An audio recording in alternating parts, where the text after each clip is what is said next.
आज 27 जनवरी से उत्तराखंड में यूसीसी यानी यूनिफॉर्म सिविल कोड लागू होने जा रहा है। यहाँ पर सवाल उठता है कि आज से उत्तराखंड में क्या क्या बदल जाएगा। तो आज से उत्तराखंड के निवासी एक जैसे कानून का पालन करेंगे।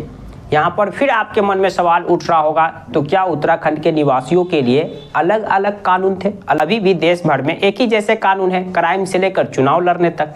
अगर कोई अपराधी अपराध करता है तो उनके अपराध के मुताबिक ही सजा मिलती है, चाहे वो किसी जाति या किसी भी धर्म के क्यों ना हो। तो फिर यहाँ सवाल उठता है कि यूसीसी का क्या मतलब? तो यूसीसी लागू होने के बाद से अब उत्तराखंड के निवासी पर्सनल कानून भी एक जैसे फॉलो करेंगे। पर्सनल लॉ कहने का मतलब कि अभी तक देश भर के निवासी अपने धार्मिक रीति रिवाज और अपने शरीयत के मुताबिक अपने पर्सनल लॉ को फॉलो किया करते थे। पर्सनल लॉ में आता है शादी, विवाह, तलाक, बच्चों को गोद लेने का अधिकार, संपत्ति में अधिकार, ये सब पर्सनल लॉ के हिस्से हैं। तो अभी तक देश भर के निवासी अपने अपने रीति रिवाज और अपने अपने धार्मिक यानी शरीयत परंपरा के अनुसार फॉलो किया करते थे। आज से उत्तराखंड में किसी भी जाति, किसी भी धर्म के लोग क्यों न हो, उन्हें सरकार के द्वारा बनाए गए एक कानून का पालन करना होगा। तो यहाँ पर फिर एक सवाल उठता है कि इस कानून का सिर्फ अल्पसंख्यक और जनजातीय समुदाय ही क्यों विरोध कर रही है? तो इसके बारे में जानेंगे, लेकिन उससे पहले यूसीसी के ऐतिहासिक बैकग्राउंड को जान लेते हैं। जब हम लोगों का देश आज़ाद हुआ, जब संविधान निर्माता संविधान निर्माण कर रहे थे, तो उस समय भी देश भर में यूसीसी लागू करने के बात पर चर्चा चली थी। यानी संविधान निर्माता ये चाह रहे थे कि क्यों नहीं देश में पर्सनल लॉ भी एक जैसे बना दिए जाए। जैसे आपराधिक कानून से लेकर चुनाव लड़ने तक का अधिकार एक जैसा है, वैसा ही पूरे देश भर के नागरिकों के लिए, देश भर के निवासी के लिए पर्सनल लॉ भी एक जैसा बना दिया जाए। तब संविधान निर्माताओं ने यह फील किया कि हम लोगों का जो इतना विशाल बड़ा सा देश है, जहाँ अलग अलग भूखंड है, अलग अलग तरह के इन्वायरमेंट है, अलग अलग तरह की सोसाइटी है, अलग अलग तरह के कल्चर है, अलग अलग डाइवर्सिटी है, वहाँ पर यूसीसी लागू करना संभव फिलहाल नहीं है। क्योंकि जिस देश में हम लोग रह रहे हैं, यहाँ पर न सिर्फ अलग अलग धर्म के लोग रह रहे हैं, बल्कि एक ही धर्म में अलग अलग कल्चर और अलग अलग परंपरा को फॉलो की जाती है। अभी भी और उस समय भी नॉर्थ इंडिया में शादी विवाह और कानून को लेकर के हिंदू समुदाय में अलग परंपरा और अलग कानून है, वहीं साउथ इंडिया में अलग परंपरा और अलग कानून है। तो इन सब को देखते हुए संविधान निर्माता ने यह फैसला लिया कि अभी तो हम यूसीसी देश भर में लागू नहीं करेंगे, लेकिन सरकार आने वाले समय में यूसीसी को देश भर में लागू करने का प्रयास करेगी।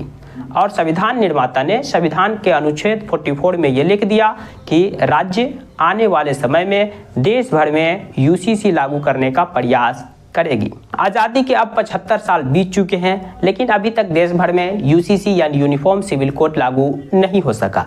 इसकी सबसे बड़ी वजह वही है जो आज़ादी के समय थी। आज भी इंडिया की यह खूबसूरती है कि 100 किलोमीटर, हर 100 किलोमीटर के बाद देश की परंपरा, देश की रीति रिवाज, देश का जो जाति व्यवस्था है या उनको फॉलो करने की व्यवस्था बदल जाती है।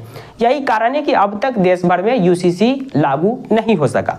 अब वर्तमान की मोदी सरकार चाह रही है कि ये सारी परंपरा, ये सारे मतलब कि सबके पर्सनल लॉ को खत्म कर दिया जाए और यूसीसी को लागू कर दिया जाए। और इसकी शुरुआत बीजेपी उत्तराखंड से कर रही है। आज से उत्तराखंड में यूसीसी लागू होने जा रहा है।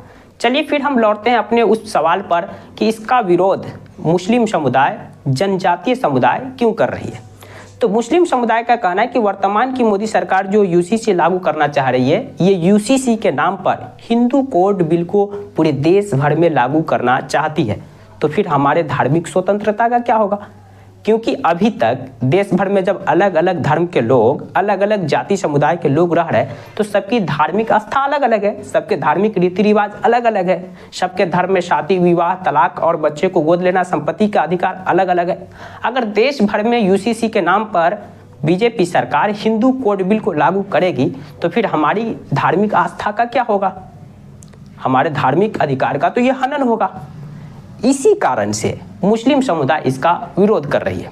मुस्लिम समुदाय का कहना है कि संविधान देश भर के नागरिकों को कुछ अधिकार दिए हैं, जिसे हम मौलिक अधिकार के रूप में जानते हैं। आर्टिकल 25 यानी अनुच्छेद 25 कहता है कि देश के निवासियों को अपने पसंद के धर्म का पालन करने, फॉलो करने यानी धार्मिक स्वतंत्रता का अधिकार होगा। वो चाहे जिस धर्म का पालन कर सकते हैं, जिस धर्म को फॉलो कर सकते हैं, उसे किसी भी तरह से रोका टोका नहीं जाएगा।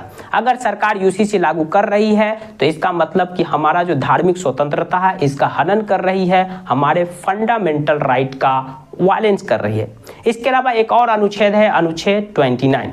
इसमें प्रावधान है कि भाषाई और जातीय जो अल्पसंख्यक है उनको अपने कल्चर, अपने जो मतलब ट्रेडिशन है, जो परंपरा है, उसको संरक्षण करना, उसको पालन करने का अधिकार होगा। और शादी विवाह रीति रिवाज, बच्चों को गोद लेना या फिर संपत्ति का अधिकार, ये तो एक प्रकार का कल्चर है, तो इसका भी वायलेंस कर रही है यूसीसी के नाम पर मोदी सरकार। तो ये वो 2-3 कारण है जिसके वजह से मुस्लिम समुदाय, खास करके अल्पसंख्यक समुदाय और जनजातीय समुदाय इसका विरोध कर रही है।